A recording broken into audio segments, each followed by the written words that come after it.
All right, guys, so today's video kind of went off the rails. I had a lot of different plans, and you'll see that in the beginning of the footage. But plans change, things happen, and fortunately I got something in the mail today. Boom, the Arrma Granite Voltage. It's a little two-wheel drive truck. Finally added an Arrma to the fleet of RCs, and man, did we have a good time with it. So stick around to the end, see the footage of that. It's pretty cool. Hope you guys enjoy.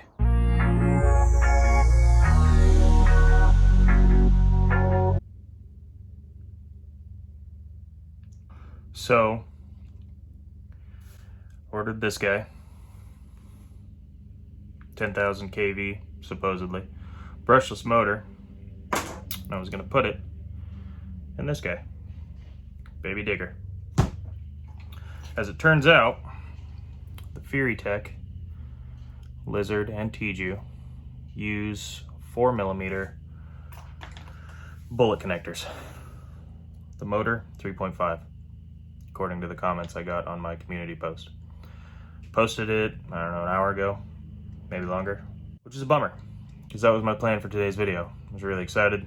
I waited over 3 weeks for this little motor to get here, and it doesn't work. One of the comments said, get an adapter. They're ordered. Thanks for the advice. The overwhelming response, learn to solder. It's not a bad idea. I actually really like that idea. Problem is I don't have a soldering tool, and that doesn't really help me right now. I do want to learn to solder though. I'm sure I'll pick one of those up. But for today, we're gonna have to switch it up. So, among all the projects I got going on, I'm not sure which one to work on. Keep an eye out for a video soon here in the next couple weeks. I got this little Horizon Hobby jet boat. I'm not going to do a review on it necessarily, but I'm going to try and fish with it. Hopefully that works. You guys remember the last Reddit review we did? These might look familiar. These are the wheels that were posted by Mama something. Should have looked up your name, sorry. I want to put those on the Red Cat Gen 8. I also got some scale accessories. Net, crate, boxes, a little shovel. Maybe we'll make a video on that, I don't know. Got the SCX24 right here. It's for the 2,000 subscriber giveaway. Excited for that. What else we got going on? Got some RCs, some parts, a mountain of receivers and controllers, temporary workstation, projects, etc. A couple RCs down there, a couple more over there, X-Max, parts, tools, you name it up there. What did we film today, guys? I guess we'll just work on the Red Cat. That's boring. But until I can get this adapter here for Baby Digger, that's really all I got planned. Let's check it out. All right, guys, great news. So I got a package in between filming this morning and filming during my lunch break. First, we need to take a look at all the cars I already own. Well, the brands I own anyways. Alright guys, we got the Traxxas X-Max, Kyosho Mini Z, Panda Hobby, Losi Nightcrawler, Red Cat Everest 10, WL Toys, a Bang Goods Special, Element RC, Team Associated, Charisma, Axial, RGT. We almost got them all, but there's one big brand that I don't have yet. Arrma. Finally adding one to the collection. It might not be the best one in the world, but we're definitely going to take a look at the Granite Voltage ready to run. Alright guys, the Arrma Granite Voltage. This is the first Arrma I've ever owned. We're going to bust into it, take a look. And now, I understand that the Granite is, I believe, the cheapest Arrma they make. comes in at around $70 or so.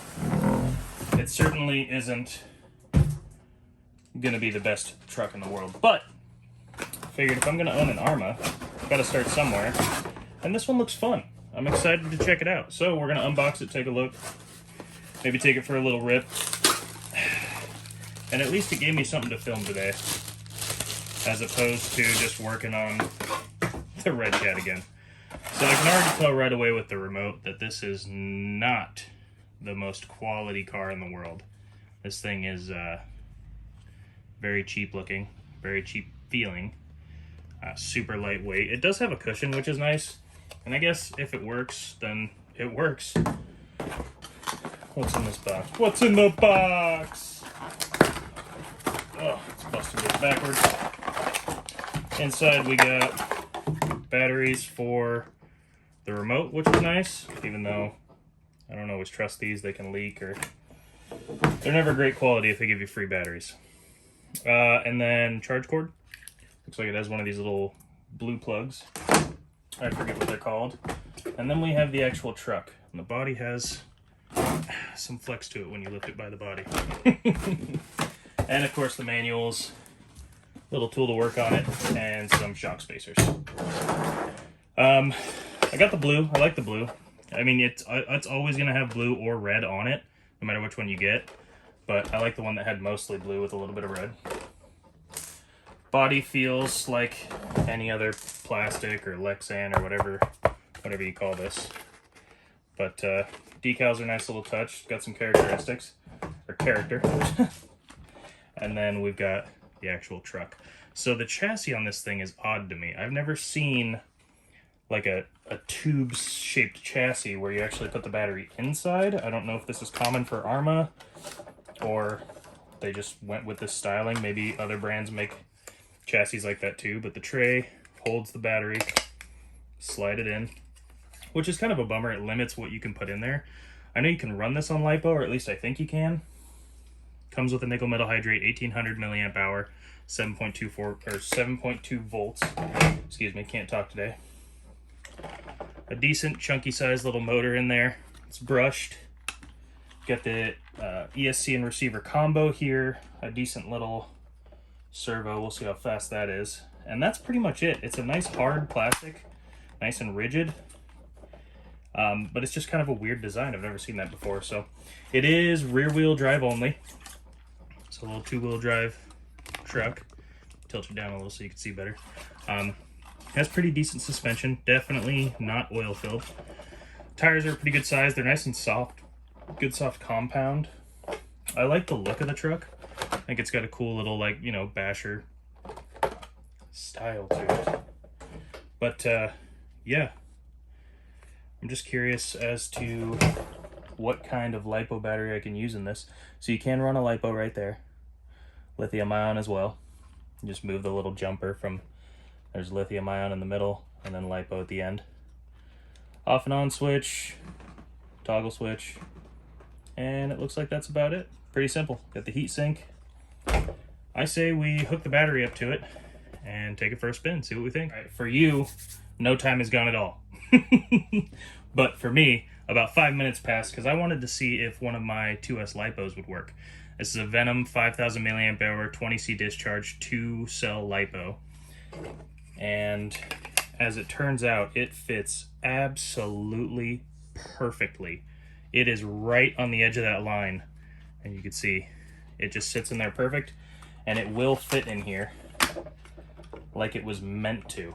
It is awesome, guys. Look at that. It even shows the 5000 right in the middle.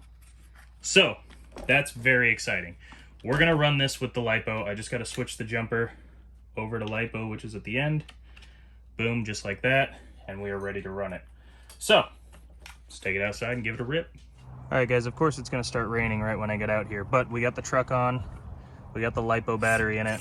As you can see, the steering is pretty slow and sluggish. I'm probably gonna need to upgrade that servo, but it looks like we're gonna have some decent speed out of it. So let's take it for a spin.